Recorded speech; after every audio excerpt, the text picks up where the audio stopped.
Hello दोस्तों, welcome back to my channel. मैं थोल्ला भाई पीके में आपका स्वागत है। तो दोस्तों, आज हम आपको जो बताएंगे, आपका जो प्रश्न है प्रतिशत त्रुटि पर आधारित प्रश्न है, जो कि फिजिक्स का प्रश्न है और अक्सर ये पेपर में पूछा जाता है।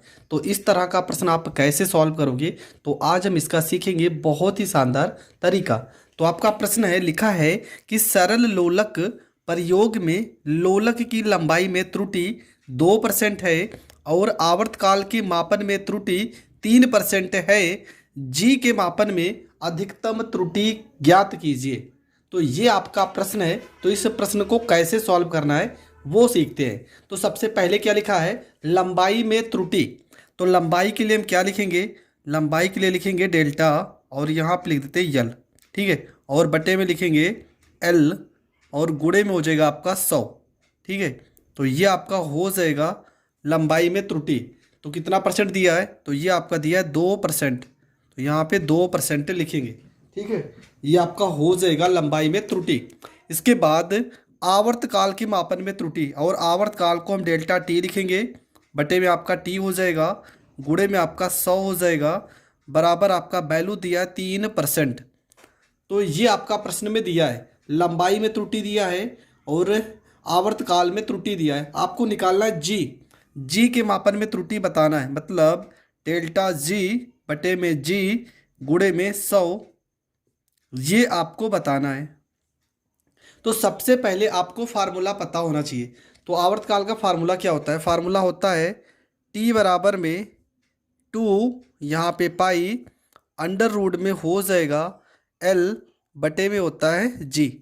ये हो जाएगा आवर्तकाल का फार्मूला।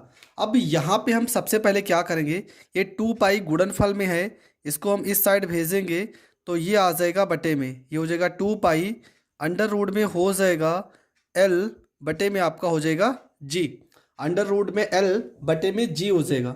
यहाँ से अंडर रूट हटाएंगे तो ये आपका हो जाएगा एल बटे में जी बराबर में अंडर रूट हटाएंगे तो हो जाएगा टी का स्क्वायर बटे में हो जाएगा 2 दूना 4 और पाई का हो जाएगा स्क्वायर, मतलब टी स्क्वायर 4 पाई स्क्वायर हो जाएगा। अब हमें निकालना है जी में त्रुटि। तो जी को हम रोक लेते हैं। देखो, अगर इसको हम पलट दें तो आपको पता है, अगर पलट देंगे तो हो जाएगा जी बटे में यल, तो यहाँ पर भी पलट जाएगा, हो जाएगा 4 पाई स्क्वायर बटे में आपका हो जाएगा टी का स्क्वायर, ठीक है। दोनों पक्षों को हमने पलट दिया है। यहाँ पे जी यल बटे जी था तो इसको हमने जी बटे यल कर दिया, 4 पाई स्क्वायर को ऊपर कर दिया, टी स्क्वायर को नीचे। अब करेंगे क्या, यहाँ पे अगर हम जी को रोक लेते हैं और यल को इस साइड भेजेंगे तो हो जाएगा 4 पाई स्क्वायर और यहाँ पे यल हो जाएगा बटे में आपका हो जाएगा टी का स्क्वायर हो जाएगा, ठीक है। बटे में आपका क्या हो जाएगा, बटे में हो जाएगा टी का स्क्वायर।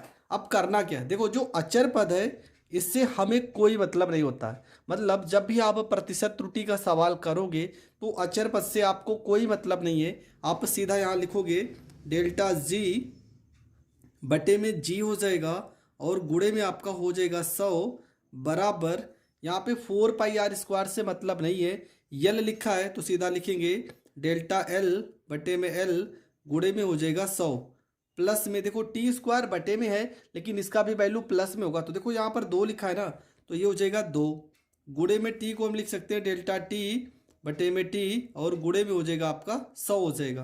तो ये हो जाएगा डेल्टा जी बटे में जी हो जाएगा, गुणे में आपका हो जाएगा 100 बराबर, देखो डेल्टा एल बटे एल गुणे 100, इसका मान कितना है, तो इसका मान दिया है 2%, तो यहाँ पे लिखेंगे 2% और यहाँ पे 2 लिखा है तो ये हो जाएगा 2 डेल्टा टी बटे में टी गुणे 100, इसका वैल्यू कितना दिया 3%, तो यहाँ पर लिखेंगे 3%।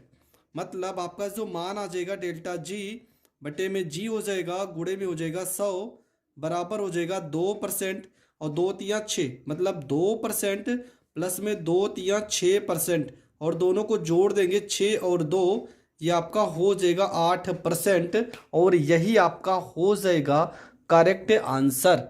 तो इस तरह का सवाल जब भी आपको मिलेगा तो आपको यही तरीका अपनाना है और आपका करेक्ट आंसर आ जाएगा। आई होप आपको बहुत अच्छे से समझ में आ गया होगा।